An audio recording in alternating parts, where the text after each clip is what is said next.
10 जनवरी 2025 को पुत्रदा एकादशी का व्रत विधि विधान से करने पर इसका संपूर्ण फल प्राप्त होगा।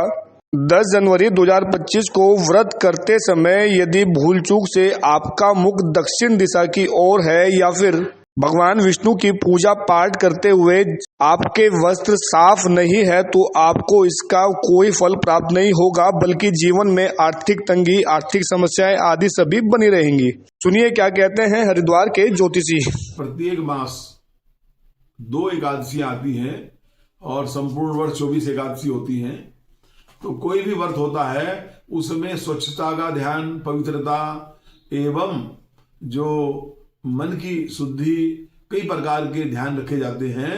और जब हम व्रत करते हैं तो इसमें ही कहते हैं तो पहले तो हमारे जो अंदर के दोष दूर हो, मतलब बाह्य सफाई भी हो, आंतरिक रूप से भी हमारा मन पवित्र होना चाहिए। निंद्रा, तंद्रा, भय, क्रोध, आलस्य, दीर्घ सूत्रिता 6 प्रकार के दोष होते हैं।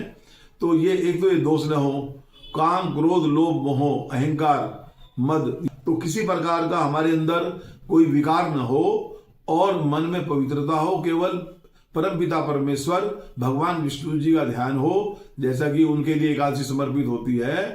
तो पुत्रदा एकादशी जो 10 जनवरी की है, एक कृतिका नक्षत्र है उस दिन, तो एकादशी के दिन एक तो चावल का निषेध होता है।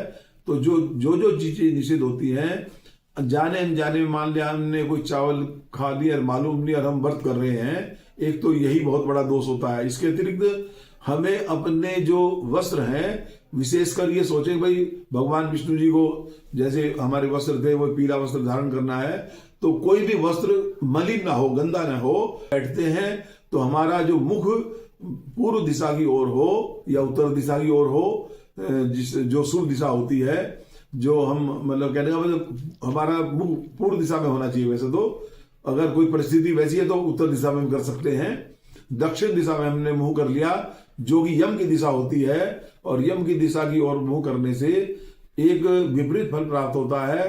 तो इसीलिए वो बहुत बड़ा दोष भी लगता है। पुत्रदा एकादशी के दिन हमें मन में शुद्धता रखते हुए पूजा प्रारंभ करनी चाहिए और हमारा हृदय एक अंदर से पवित्र हो और परम पिता का ध्यान हो।